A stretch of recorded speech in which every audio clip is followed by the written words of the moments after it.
برادران اسلام، ماہ رمضان کی مبارک راتوں میں ایک رات شب قدر کہلاتی ہے۔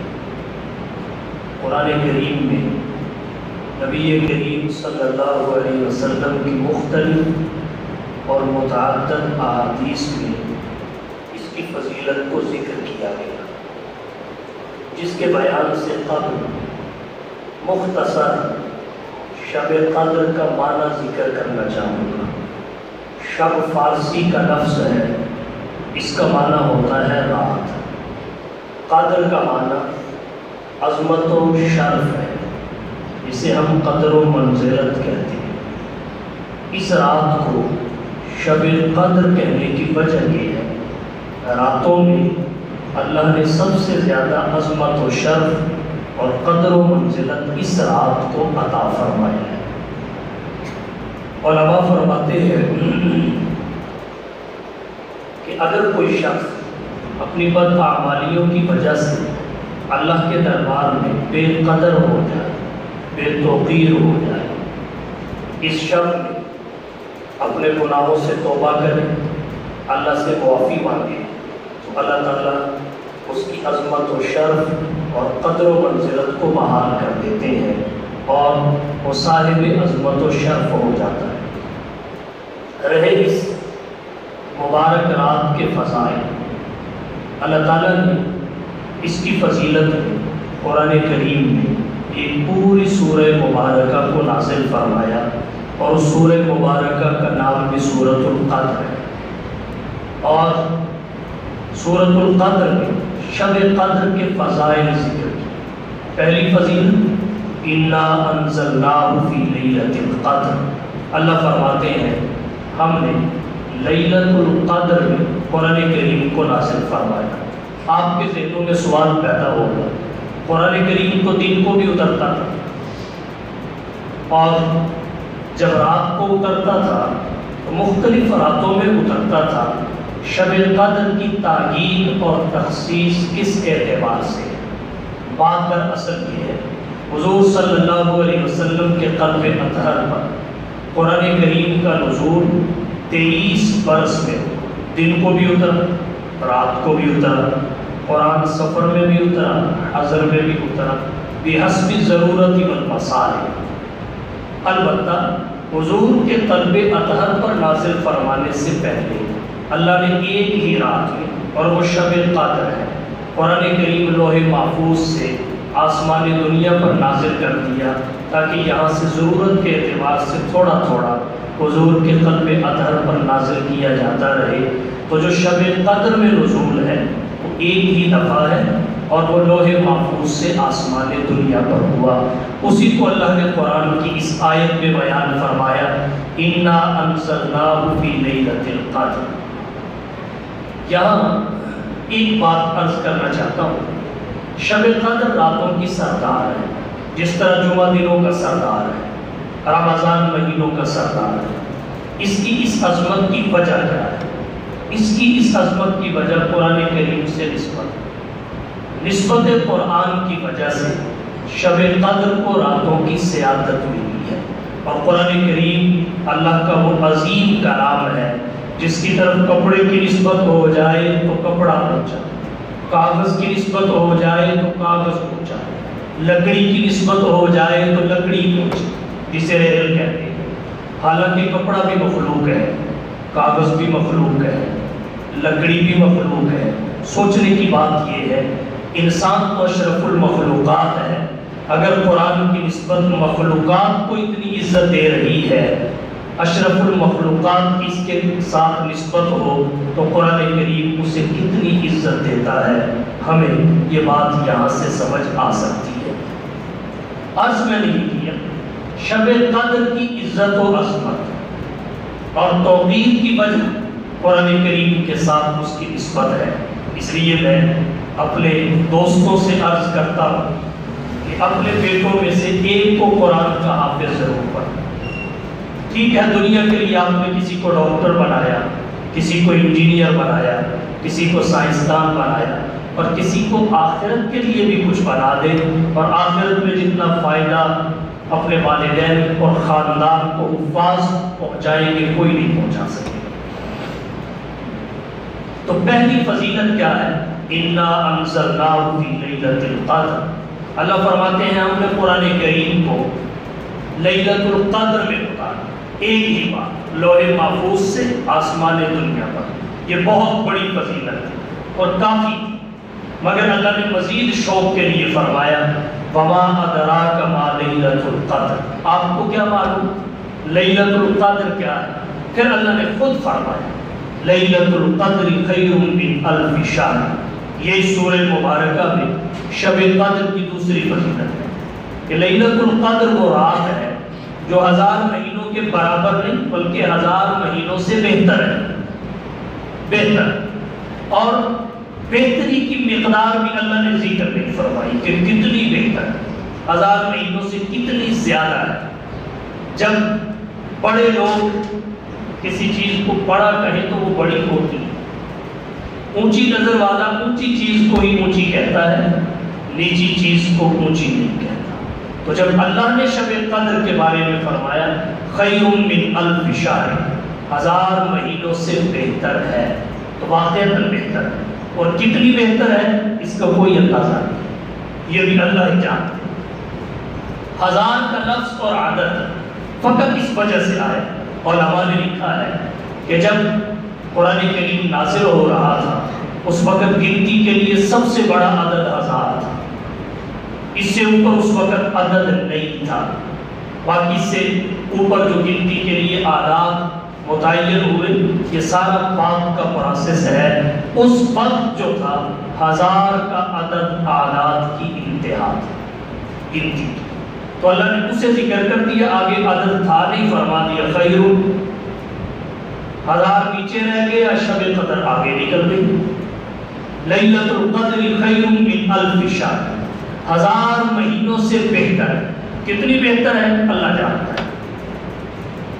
مطلب اس کا کیا ہے کہ اگر کوئی شخص شب قدر کو پا لیتا ہے اور اس میں عبادت کر لیتا ہے تو اس ایک رات کی عبادت پر اللہ 1000 مہینوں سے زیادہ عرصہ کی عبادت کا اجر و ثواب عطا فرماتے ہیں۔ اور 1000 مہینوں کے سال بنائے جائیں تو 83 سال 4 مہینے بنتے ہیں۔ کیا کوئی ایسا تاجر آپ نے دیکھا جو کہے ایک دن یا ایک رات مزدوری کرو اور 83 سال 4 مہینوں کا آپ مال لے لو، 83 سال 4 مہینوں کی مزدوری لے لو، کام ایک دن یا ایک رات اور مزدوری 1000 مہینوں سے بڑھ کر، یہ فقط اللہ کی ذات ہے جو بندے پہ اتنی مہربان ہے، اس کی کائنات انسانی میں مثال کوئی۔ لیلۃ القدر خیر من الف شہر، یہ نیکیوں کا سیزن ہے، میلہ ہے، نیکیوں کا سیزن ہے، میلہ ہے۔ اور یاد رکھیے جب کسی جگہ پہ کسی چیز کا میلہ لگتا ہے، فرنیچر میلہ یا کسی اور صنعت کا میلہ، تو جو اس چیز کا تاجر ہوتا ہے وہ سب سے پہلے اس کی تاریخ معلوم کرتا ہے، تاریخ معلوم کر کے وہاں پہنچ جاتا ہے، اور اگر تاریخ میں شبہ ہو تو شبہ دور کرنے کی کوشش کرتا ہے، پھر بھی شبہ دور نہ ہو تو وہ کئی دن پہلے چلا جاتا ہے، کہیں پیچھے نہ رہ جائے۔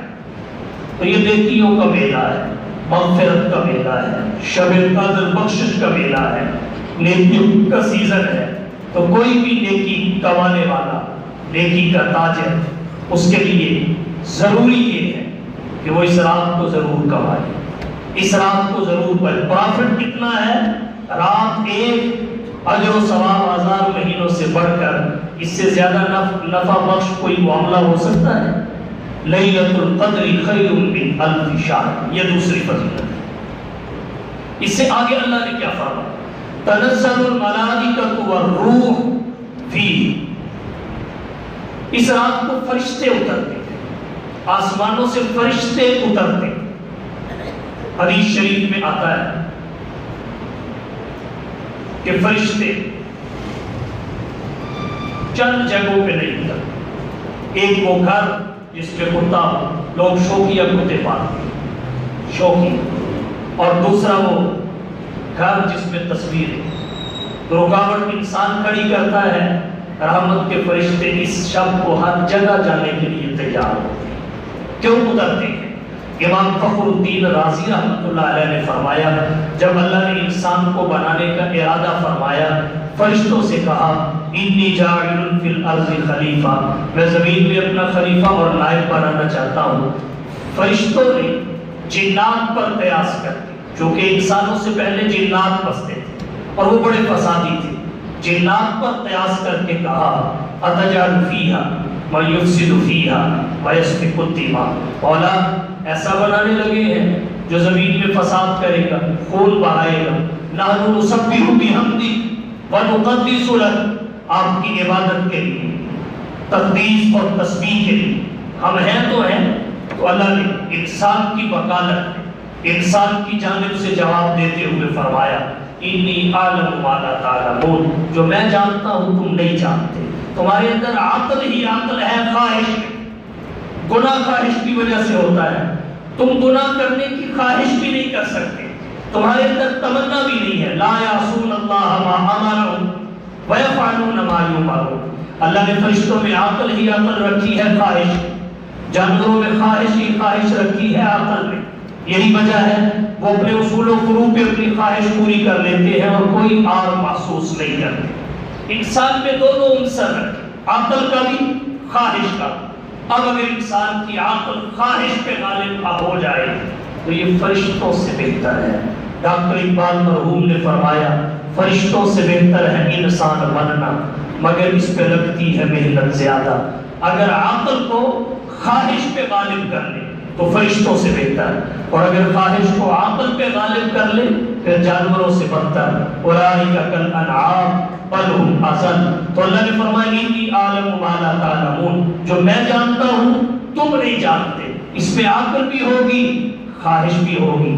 جب یہ اپنی خواہش کو دبا کے نیکی کرے گا تو تمہیں سمجھ آ جائے گی کیوں بنانا چاہتا۔ اللہ نے انسان کو بنایا، پھر انسان نے اس دنیا میں آ کے فطرت کے تقاضے پورے کرنے شروع کیے، خیر کے کام شروع کیے۔ انسان کا خیر کا جذبہ، خیر کا عمل سب سے زیادہ عروج پہ کب ہوتا ہے؟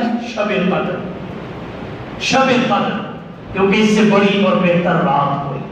شب قدر کو مسلمان آنسو بہاتے ہیں، سجدہ ریز ہوتے ہیں، نوافل، صلاۃ التسبیح، ذکر و تلاوت، عبادات۔ جب اس طرح انسان رات گزارتے ہیں تو پھر اللہ تعالیٰ فرشتوں کو یہ بات سمجھا دیتے ہیں کہ یہ وہی ہے جس کے بارے میں تم نے وہ کہا تھا جو کہا تھا۔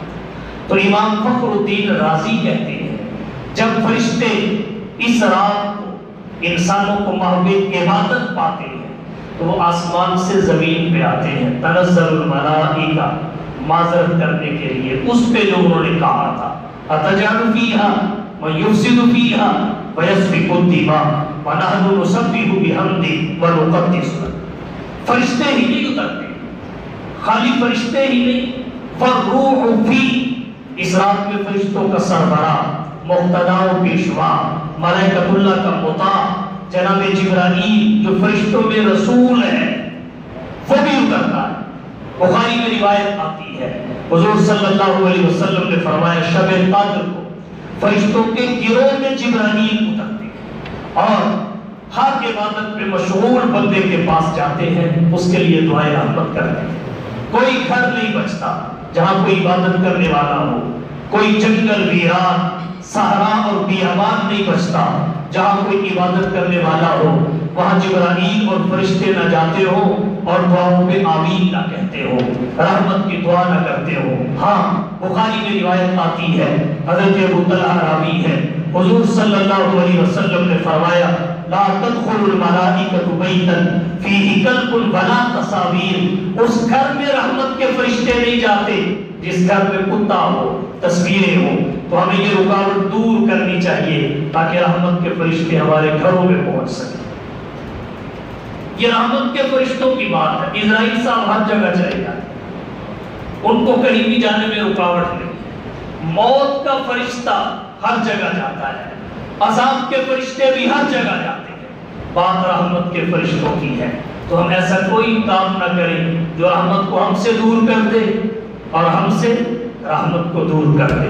مغرب نے بڑی عیاری کے ساتھ ان سارے کاموں کو فیشن اور ترقی کا نام دیا جو اللہ کی رحمت کو ہم سے دور کرتے ہیں اور ہم کو اللہ کی رحمت سے دور کرتے ہیں۔ مثال کے طور پہ شریعت نے پردہ رکھا ہے، انہوں نے فیشن ایسا نکالا، نکر اتنی شارٹ پہنائی کہ گھٹنے تک ننگے ہو، تو جس کا سطر ہی چھپا ہوا نہ ہو، جو فرض کا جب تک یہ لباس پہنے ہوئے ہو تارک ہو، تارک کے پاس اللہ کی رحمت کیسے آئے؟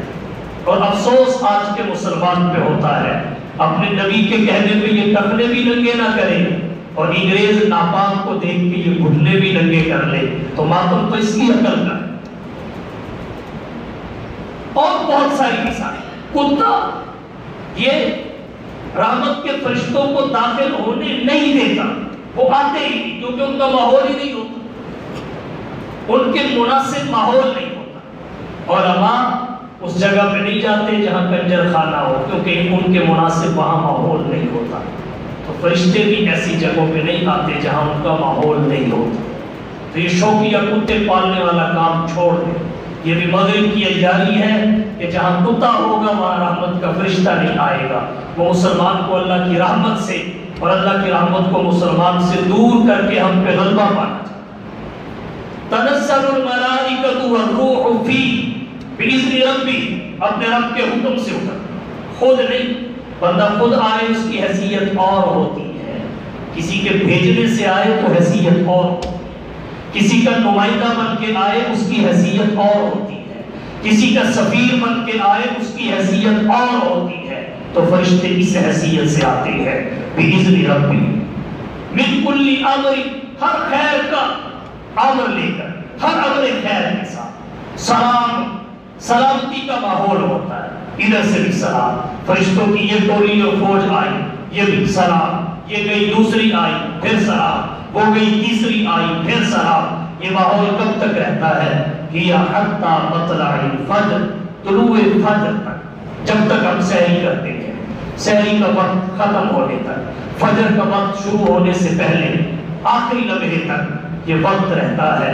کسی وقت میں بھی انسان اٹھ کر اپنے رب کے سامنے دو آنسو بہائے تو رب کی رحمت نازل ہو جاتی ہے۔ دیکھیے سمندروں کا مالک، سمندروں کے پانی کو کوئی ناپ توڑ سکتا ہے؟ سمندروں کا مالک ہمارے دو آنسوؤں کے قطروں کا منتظر ہے، اسے پانی کی کوئی کمی ہے؟ سمندروں کا مالک، دریاؤں کا مالک، ندی نالوں کا مالک، ہماری آنکھوں سے بہنے والے دو پانی کے قطروں کا منتظر ہے کہ پانی کے دو قطرے بہے میں اس کے گناہوں پہ معافی کا کرم دے۔ تو اللہ نے پوری سورت نازل فرمائی قرآن میں اس رات کے بعد، اور بخاری مسلم میں ایک حدیث بھی آتی ہے اس شب کی فضیلت میں، اسی پہ اتفاق کروں گا۔ حضرت ابو ہریرہ رضی اللہ تعالی عنہ، جن کا نام اسماء الرجال کے ماہرین میں عبد الرحمن بن صخر لکھا ہے، وہ راوی ہے، کہتے ہیں حضور صلی اللہ علیہ وسلم نے فرمایا من قام لیلۃ القدر ایمانا واحتسابا غفر له ما تقدم من ذنبه، جو لیلۃ القدر کا قیام کرتا ہے، قیام کا مطلب کیا؟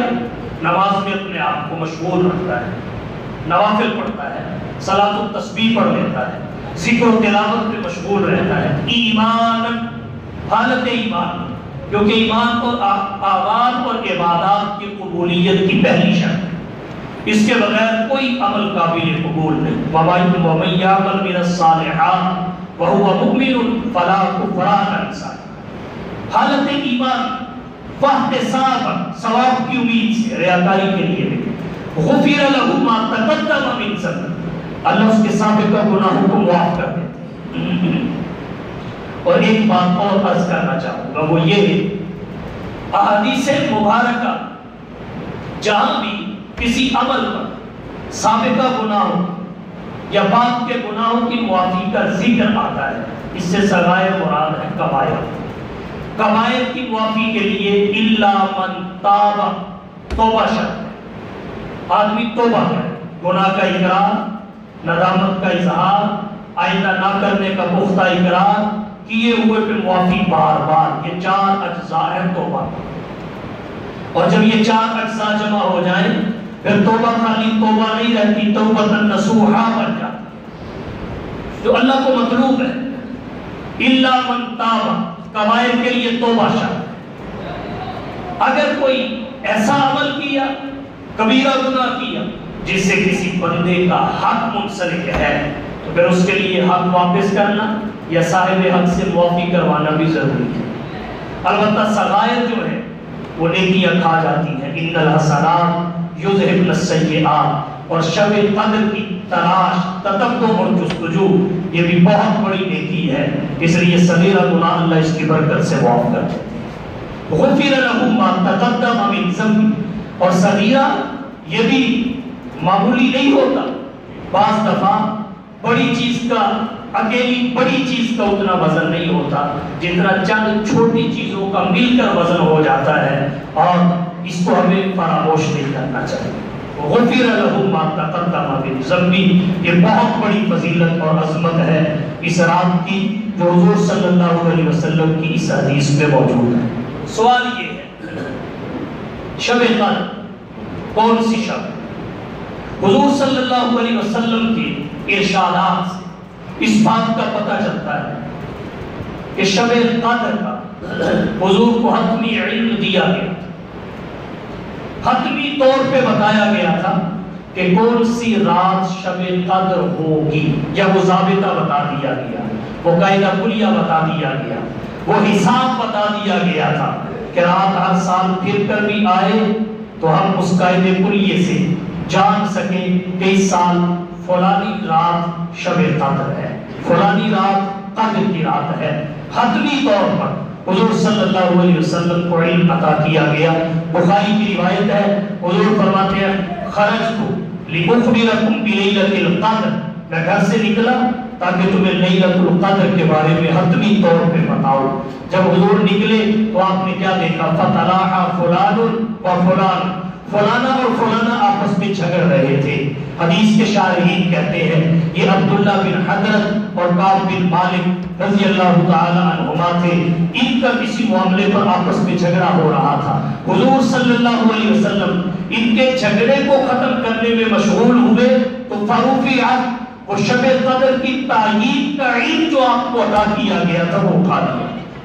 یہاں ایک بات اور ذہن میں رکھیے، محدث العصر والزمان علامہ انور شاہ صاحب کاشمیری رحمۃ اللہ علیہ فرماتے ہیں، انوار الباری شرح بخاری میں ہے، حضرت کاشمیری فرماتے ہیں اس کا یہ مطلب نہیں کہ شب قدر اٹھا لی گئی، اگر شب قدر اٹھائی جاتی تو حضور یہ نہ فرماتے تحروا لیلۃ القدر فی الوتر من العشر الاواخر من رمضان، رمضان کے آخری عشرے کی پاک راتوں میں تلاش کرتے رہنا، آپ یہ نہ فرماتے۔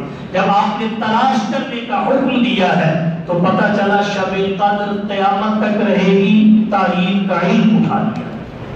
اور پھر اللہ کے نبی صلی اللہ علیہ وسلم نے ایک بات اور فرمائی، فرمایا عسیٰ ان یکون خیرا لکم، ممکن ہے کہ تعین کا علم اٹھا لینا ہی تمہارے حق میں بہتر۔ یہ اللہ کے نبی نے اس وقت فرمایا۔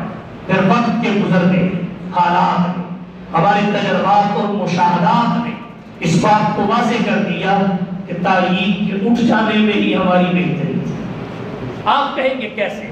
چند حوالوں سے ذکر کرنا چاہوں گا۔ اگر متعین طور پہ معلوم ہوتا کہ فلانی شب قدر ہے، اگر وہ شب کسی وجہ سے چھوٹ گئی، اس شب میں ہم عبادت نہ کر سکتے تو باقی راتیں تو شب قدر نہیں تھی، تو افسردگی کی وجہ سے باقی راتوں میں بھی عبادت نہ کر سکتے اور بالکل محروم ہو جاتے۔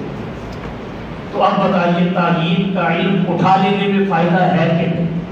نمبر 2، اگر شب قدر متعین ہو 21 کی، 23 کی ہے یا 25 کی ہے یا 27 کی ہے یا 29 کی ہے تو پھر کتنی راتیں عبادت کر؟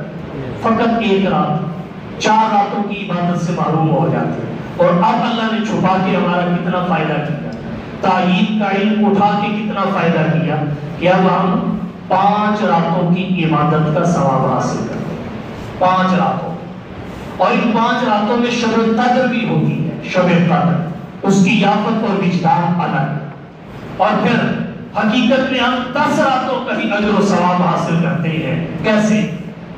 اللہ کے نبی صلی اللہ علیہ وسلم نے فرمایا شب قدر رمضان کے آخری عشرے کی تاک راتوں میں سے 5 تاک راتیں ہوتی ہیں. 21ویں، 23ویں، 25ویں، 27ویں، 29ویں. ان میں سے ایک رات ہے جو متعین نہیں ہے. اب اللہ کے نبی نے 5 تاک راتوں میں ایک رات کو شب قدر فرمایا غیر متعین طور پر. اب ترتیب دیکھیے، یہ نہیں کہا کہ پہلی 5 راتوں میں ایک رات شب قدر ہے، مسلسل پہلی 5 راتوں میں ایک رات شب قدر ہے، ایسا نہیں فرمایا. یہ بھی نہیں فرمایا آخری 5 راتوں میں جو مسلسل آئے گی ایک رات شب قدر ہے، نہیں فرمایا. بلکہ فرمایا آخری عشرے کی تاک راتوں میں ہر 2 تاک کے درمیان ایک جفت رات آتی ہے. ایک جفت. حکمت دیکھیں، حکمت اگر مسلسل 5 راتیں ہوتی اور مسلسل 5 راتیں عبادت کے لیے جاگا جاتا تو دن کو سو بھی لیتے تو دن کے سونے میں وہ راحت اور آرام نہیں جو رات کے سونے میں. اور مسلسل 5 راتوں کو نہ سونا انسان کی صحت کو برباد کر سکتا تھا. تو حکمت دیکھیے، ایک رات جگایا اگلی رات سلایا، پھر ایک رات جگایا پھر اگلی رات سلایا، تاکہ مقصد بھی حاصل ہو جائے، صحت بھی اثر انداز ہو.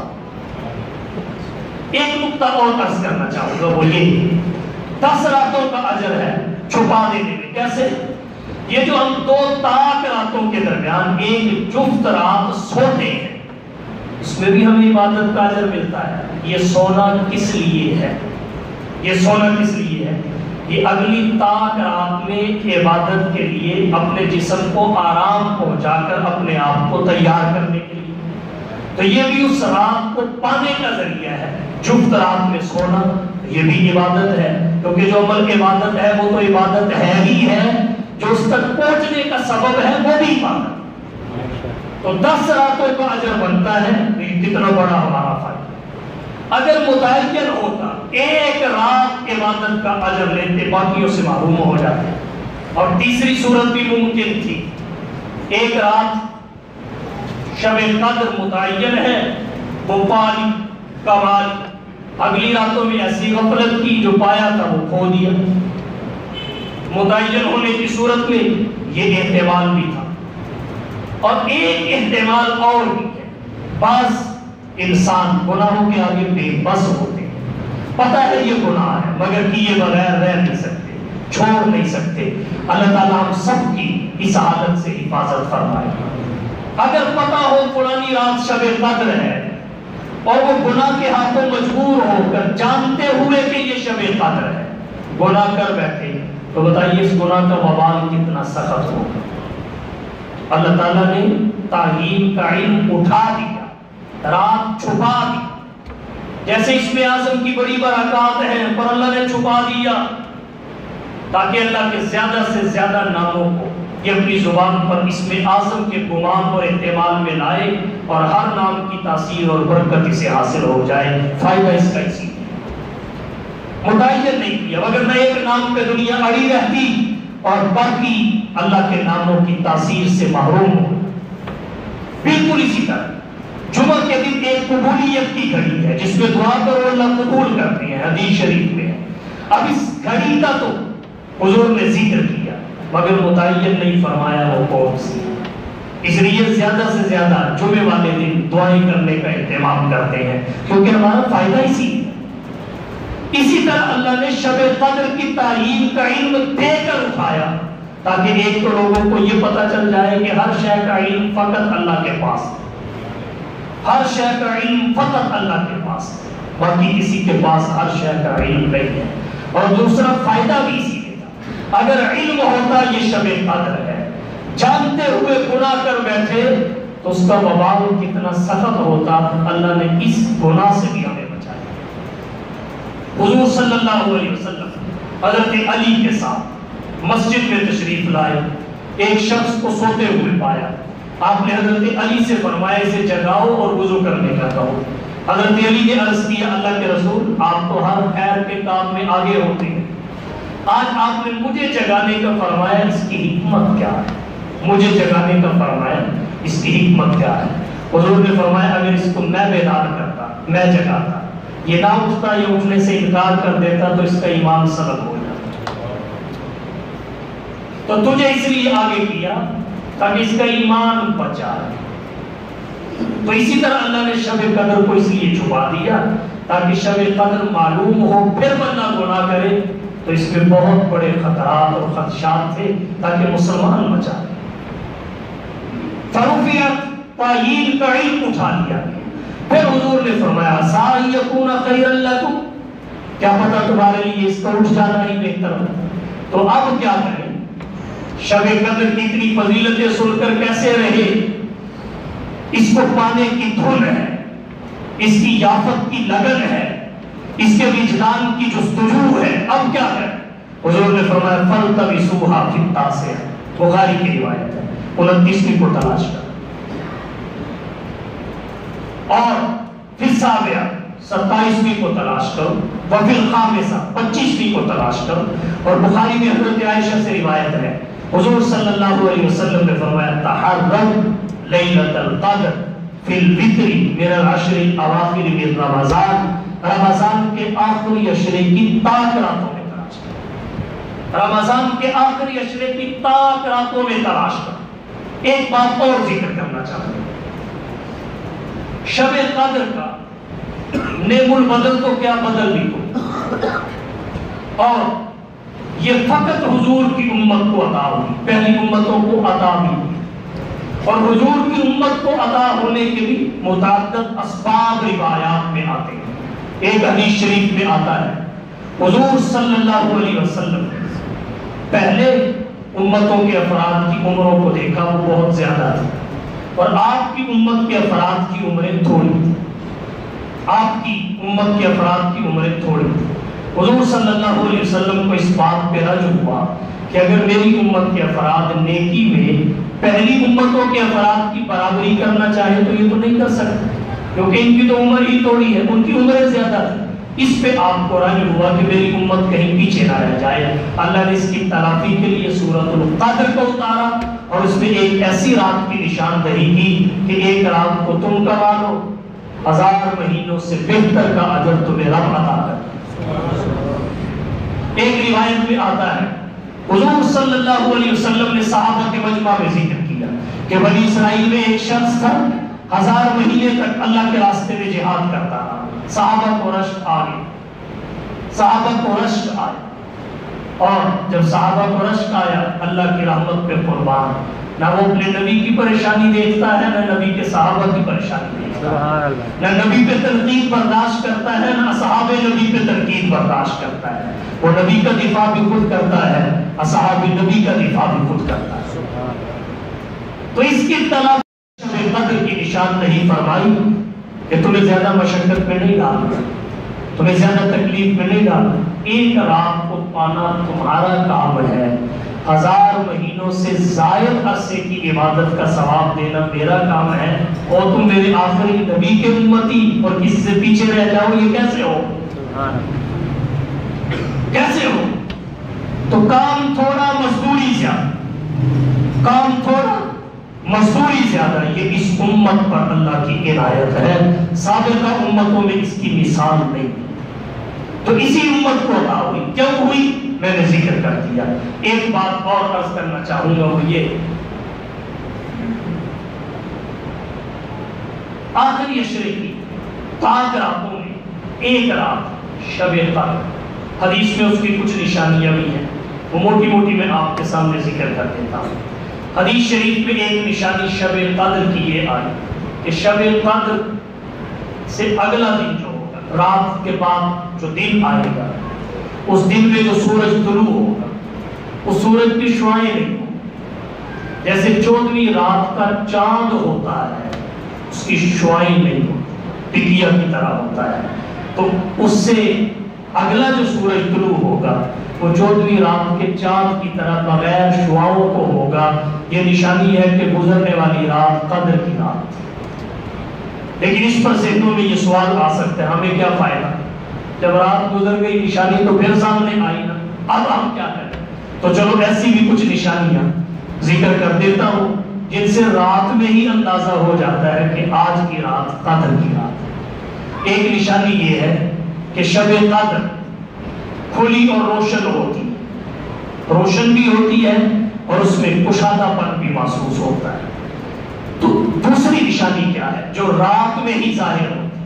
وہ یہ کہ گرمی اور سردی کے اعتبار سے وہ رات معتدل ہوتی ہے، گرمی کے موسم میں گرم نہیں ہوتی، سردی کے موسم میں سرد نہیں ہوتی، اعتدال ہوتا ہے گرمی اور سردی کے لحاظ سے موسم میں۔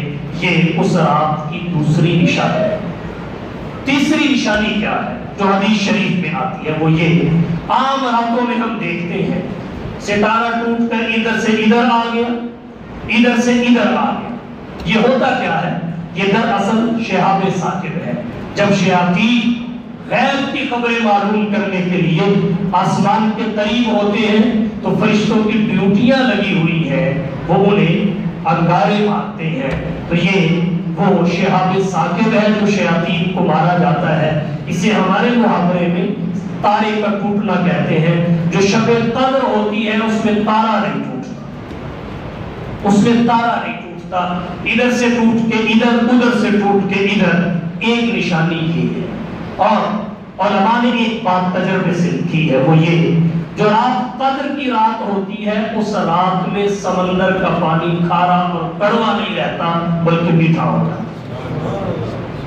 سمندر کا پانی کھارا اور کڑوا نہیں رہتا بلکہ میٹھا ہو جاتا ہے۔ اور بہت ساری نشانیاں علماء نے ذکر کی، لیکن میں آپ سے ایک ہی بات کہوں گا، ہمیں نشانیوں کے چکر میں پڑنے کی ضرورت نہیں ہے۔ اللہ نے جب اپنے نبی کو متعین طور پر شب قدر کا علم دے کر تعین کا علم اٹھا لیا تو ذات الہی کا منشا یہ ہے ہم 5 راتوں کو اللہ کی عبادت کریں۔ اور جو شخص 5 راتیں عبادت معتکف تو شب قدر پاتا ہی پاتا ہے۔ یہ اعتکاف والوں کے لیے خوشخبری ہے، بشارت ہے۔ معتکف تو شب قدر پاتا ہی پاتا ہے۔ اور حضور صلی اللہ علیہ وسلم نے جب پورے مہینے کا اعتکاف کیا تھا اس کی غرض آپ نے یہی بتائی کہ شب قدر کی یافت، شب قدر کو پانا۔ تو اعتکاف کا ایک مقصد شب قدر کو پانا بھی ہوتا ہے اور معتکف کی سعادت سے محروم نہیں ہوتا۔ تو 5 راتیں اللہ کی عبادت کی۔ عام معمول جو عبادت کا رات کو ہوتا ہے اس سے کچھ زیادہ کیا ہے، اس سے کچھ زیادہ کیا ہے۔ جتنی عام رمضان کی راتوں میں انسان عبادت کرتا ہے شب قدر کو اس سے کچھ زیادہ عبادت کرے تو پتہ چلے گا اس نے شب قدر کو پانے کی کوشش کی، اس جد و جہد میں شریک رہا ہے۔ اور بشارت یہ ہے جو عشاء کی نماز با جماعت پڑھے، فجر کی نماز با جماعت پڑھے، عشاء چونکہ رات میں ہوتی ہے اور فجر پہ اختتام ہوتا ہے رات کا، تو اس لیے یہ 2 نمازیں جماعت کے ساتھ پڑھنے والے کو اللہ شب قدر کی برکات عطا فرماتا ہے۔ درمیان میں اپنے معمول سے کچھ بڑھ کر عبادت کرنی چاہیے اور پاک راتوں میں اللہ سے مانگنا کیا چاہیے۔ ترمذی کی روایت ہے، ام المؤمنین حضرت عائشہ رضی اللہ تعالی عنہا نے حضور سے سوال کیا، اللہ کے رسول ارائیت، آپ کا کیا خیال ہے اگر میں لیلۃ القدر کو پا لوں تو میں اللہ سے کیا سوال کروں، کون سی شے اللہ سے مانگوں؟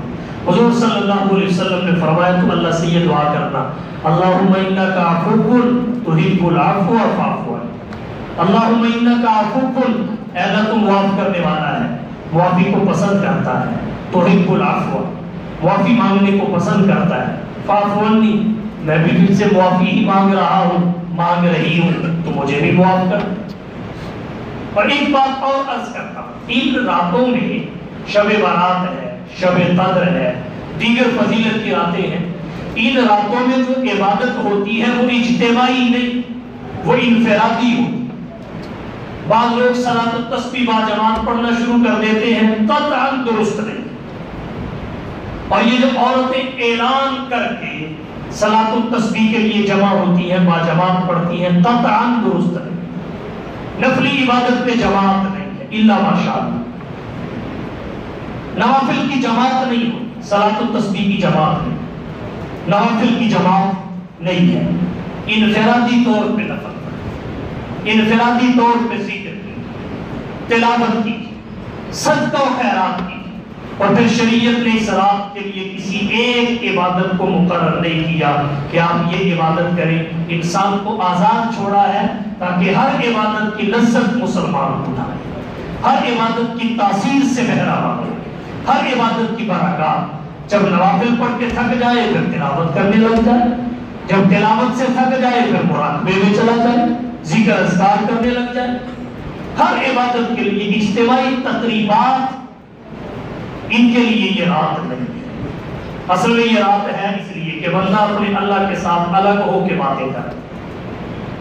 جلسوں کے لیے راتیں بھی ہیں، دن بھی، پورا سال پڑا، کوئی جلسے کا وقت نہیں ہے، کانفرنس کا وقت نہیں ہے، دن کو کرے رات کو کرے، کسی رات کو بھی کرے۔ لیکن شب قدر اس لیے نہیں ہے کہ ساری رات نعتیں ہی پڑھتے ہو سنتے ہو، ساری رات تقریر ہی چلتی رہے، اس لیے شب قدر نہیں ہے۔ یہ دراصل اس لیے ہے کہ بندہ خلوت میں جا کے اپنے رب سے باتیں کرے، خلوت میں جا کے اپنے رب سے باتیں کرے، مولا تیری یہ پریشانی ہے اور تو ہر پریشانی دور کرنے والا ہے، مجھ سے یہ کوتاہی ہوئی ہے، تو ہر کوتاہی معاف۔ اصل تو اس لیے، لیکن ہم نے اس کو کسی اور پٹڑی پہ چڑھا، اور پھر ہمارے دور میں جاگنے کو ترجیح دیتے ہیں عبادت ہو نہ ہو۔ بھائی فقط جاگنا عبادت نہیں ہے، مگر نہیں یہ روڈوں پہ کرکٹ کھیلنے والے بھی ساری رات جاگتے ہیں، عید کے قریب کاروبار کا سیزن لگانے والے بھی دن تو دن رہے راتوں کو بھی کام کرتے ہیں، پہلے رات چوکیدار ساری رات سیڑھی بجاتا ہوا جاگتا ہے۔ جاگنا عبادت نہیں ہے، عبادت جاگنے کے اندر ہوتی ہے۔ کتنی کرتا ہے، کون سی کرتا ہے، یہ اگلا مرحلہ ہے۔ تو کاوے پی کے جاگنا، نسوار کھا کے جاگنا، سگریٹ پی کے جاگنا، پنی لگا کے جاگنا، جاگنا مقصد نہیں ہے۔ عبادت کرنا، عشاء جماعت کے ساتھ پڑھ لے، فجر پڑھ لے، درمیان میں جتنی اللہ توفیق دے اتنی کر لے، تو سمجھ لے آپ نے شب قدر کو پانے کا انتظام کر لیا۔ شب قدر کو پانے کا جاگنا مقصود نہیں ہے۔ جتنا ہو سکے عبادت کریں، پھر سنت کے مطابق سو جائیں، سونا بھی عبادت ہے، سنت کے مطابق سونا بھی عبادت ہے۔ اللہ تعالیٰ ہم سب کو شب قدر پانے اور اسے کمانے کی توفیق عطا فرمائے۔ آج کی رات 25ویں رات ہے، یہ بھی شب قدر ہونے کا احتمال رکھتی ہے۔ اس کے بعد 27ویں ہے، اس کے بعد 29ویں ہے، 3 راتیں ابھی باقی ہیں، کیا پتہ کون سی رات شب قدر ہو۔ اور یہ ذہن میں رکھیں، وہ شب قدر ہوتی ہے اس میں عبادت میں جی زیادہ لگتا ہے، قلب پہ رقت طاری ہوتی ہے، اللہ کے سامنے رونے کو جی کرتا ہے، جسم پہ تھر تھراہٹ طاری ہو جاتی ہے، مانگنے کو جی کرتا ہے، اللہ کے سامنے راز و نیاز کرنے کو جی کرتا ہے، عبادت میں مزہ آتا ہے، عبادت میں جی لگتا ہے، عبادت میں لطف آتا ہے۔ یہ کیفیات جس رات میں نصیب ہو، سمجھے وہ شب قدر ہے۔ شب قدر یہ ایک اس کی نشانی ہے جو علماء نے ذکر کی ہے۔ تو البتہ یہ علماء کرام کے مختلف اقوال ہیں، متعین طور پہ تو نہیں کہا جا سکتا فلانی ہے، لیکن کسی نے خیال ظاہر کیا کہ 21ویں میں شب قدر ہونے کا احتمال زیادہ ہے، امکان زیادہ ہے، کسی نے 23ویں کو کہا، کسی نے 25ویں کو کہا، اور حضرت عبداللہ بن عباس رضی اللہ تعالی عنہ ان کا رجحان 27ویں کی طرف سے آتا ہے۔ وہ کہتے ہیں میں نے آخری اشرے کے اعداد میں غور کیا تو مجھے 7 کا عدد کبھی نظر آیا، زیادہ رجحان 27ویں کی طرف گیا۔ زمینیں کتنی؟ 7، آسمان کتنے؟